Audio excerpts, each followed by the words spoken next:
Something funny happened at the store. Some guy with a card, completely oblivious, took out our whole display of cereal boxes, fell apart. And my first move was to reach for my phone to tell you, before I remembered I'm alone. In the telling things since now, you're not on the other end of the funny things that happen. You were my first sin for everything, for years, every small absurdity. Now I watch the cereal guy and keep the funny for me. It's not the big moments that get you, it's the small reflex of love, the automatic reaching for the person that you were. I almost called you today, something stupid you would've laughed. I almost called you today, caught myself halfway. Funny how the hand still knows what the head has to unlearn. I almost called you today, that's all. I almost called.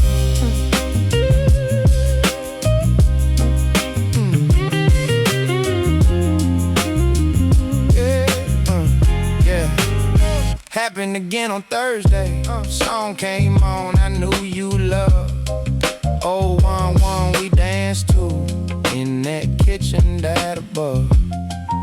The laundromat, remember, third floor, window south. I almost sent it to you, had the app open, had your name out. Closed it, put the phone down, let the song play through alone. Funny how a 3-minute song can make a house a home, then unmake it just as quickly. Just a song in an empty room. I sat with it completely, gave it all the room. I almost called you today, something stupid you would've laughed. I almost called you today, caught myself halfway. Funny how the hand still knows what the head has to unlearn. I almost called you today, that's all. I almost called.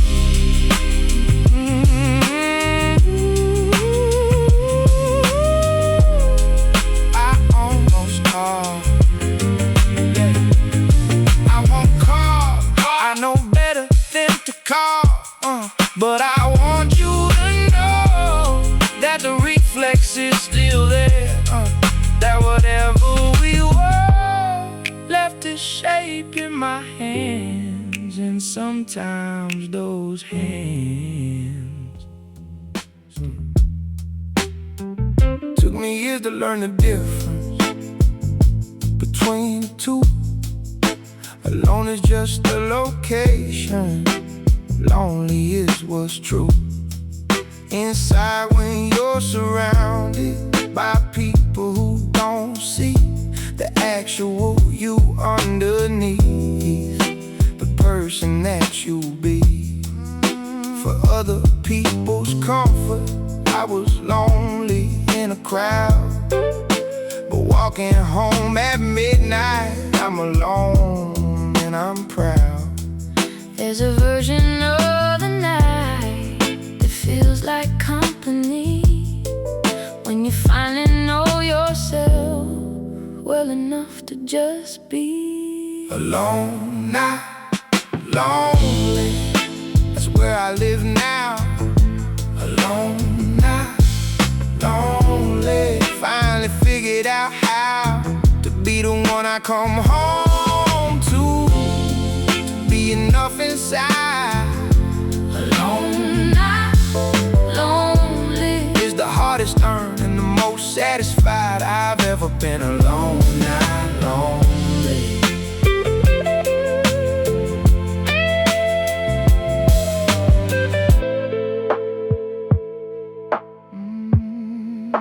I used to fill the silence with anything available. Now the silence is the point, the quiet is valuable. I know every corner of the person that I am. The night introduced us properly, and now we understand. Yeah, there's a kind of wholeness that no other person gives. You have to find it yourself in the city where you live. Alone, not lonely. That's where I live now. Alone, not lonely. Finally figured out how to be the one I come home to be enough inside. Alone, not lonely. Is the hardest earned and the most satisfied I've ever been. Alone, not lonely. Yeah. Alone, not lonely. Yeah. There's a world of difference, and I finally know which one I'm in. Alone, not lonely.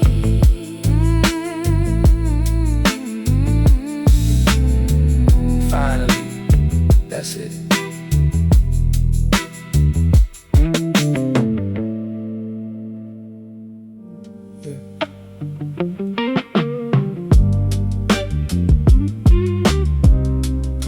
Still cooking for two. Yeah. Tuesday night I made pasta, enough for 4 by accident. Stood there at the stove, looking at what the muscle meant. The hands know what the mind is trying to unlearn. 2 portions, 2 plates, that particular burn. Of realizing halfway through the cooking what you've done, that you're still feeding someone who is gone. Yeah, it happens with the grocery list, too much of everything. The fridge full of her favorites, foods that she would bring into the weekly rhythm of a life we were building. Now I eat the yogurt she likes, slowly, slowly, because throwing it away feels like the final thing, and I'm not ready for the final anything. What do you do with the extra plate? You eat alone and call it fine. What do you do with the recipes? You cook them anyway, one more time. What do you do with the habit of her? You carry it quietly down the hall. What do you do when you're still cooking for 2? You learn to eat it all.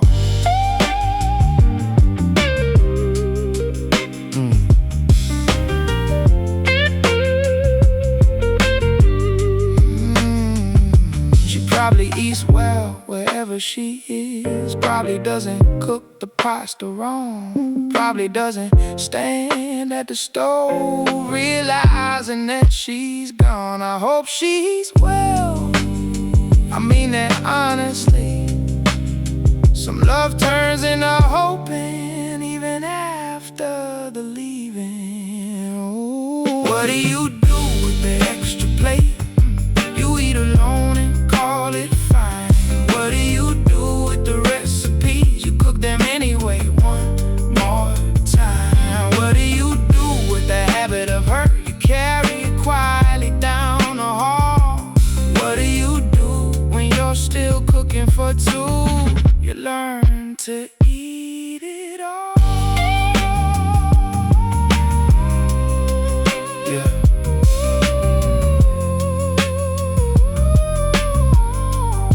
Still cooking for 2.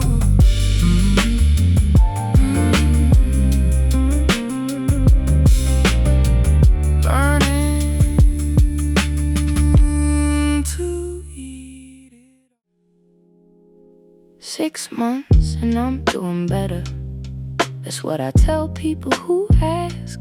6 months and I've got a routine and a very convincing mask of someone who is processed and arrived at the other side. 6 months and I'm mostly fine, except for the almost part I hide. The almost fine, the almost over it, the almost through the night, the almost reaching for the phone, the almost getting it right. Almost is a country I've been living in for months.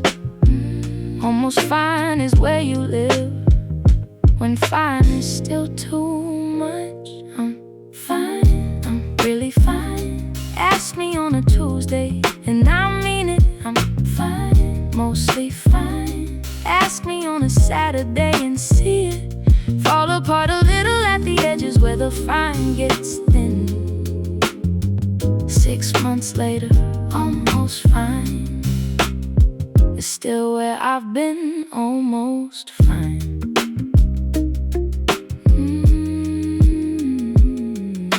The therapist says grief isn't linear. I say I know.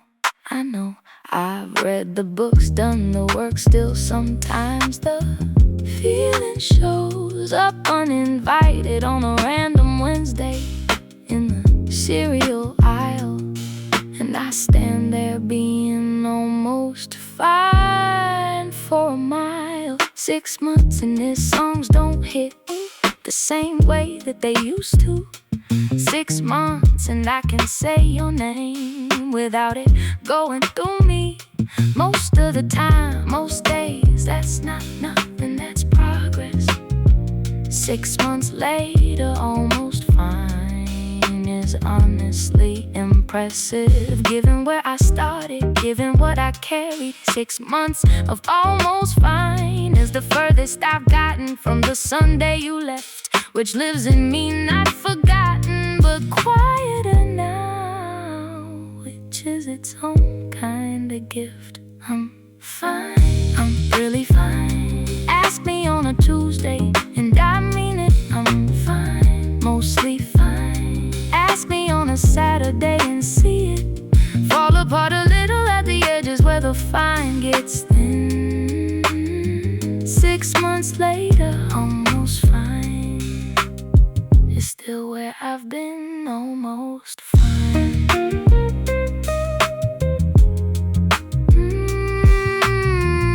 Almost getting there.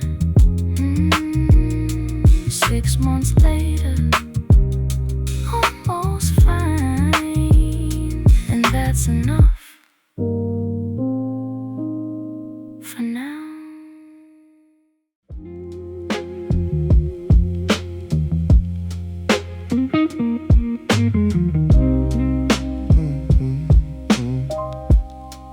Two seconds every morning before I remember.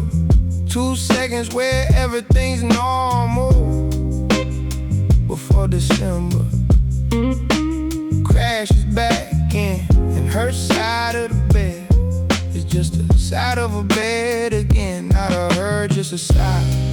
Not a warmth, just a space. Not a Sunday, just a day without her face. Yeah.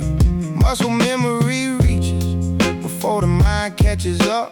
Hand across the mattress, finding nothing much, just the cold of the sheets and the weight of the knowing that she's not here anymore, that she's somewhere else going about her life, which is now separate from mine in ways I'm still learning to define. Her side of the bed is just a bed now.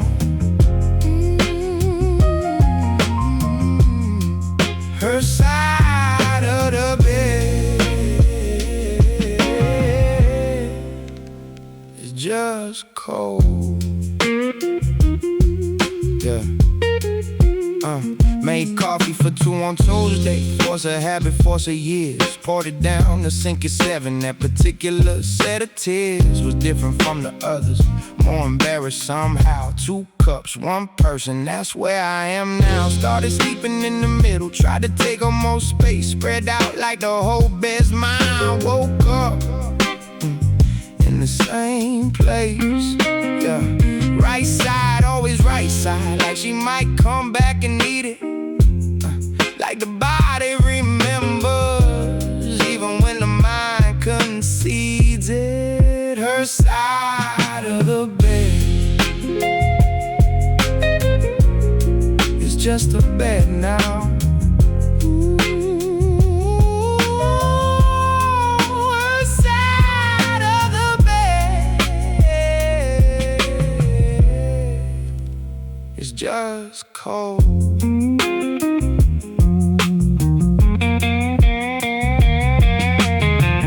Change the sheets eventually. Buy new pillows maybe. Rearrange the furniture. Stop sleeping like a maybe, but not today. Today the bed stays as it was, because changing it means accepting what it does to a person when the other side goes cold.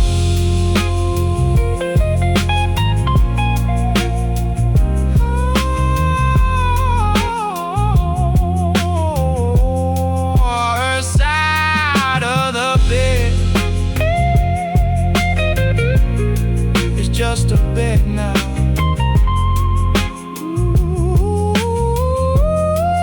Her side of the bed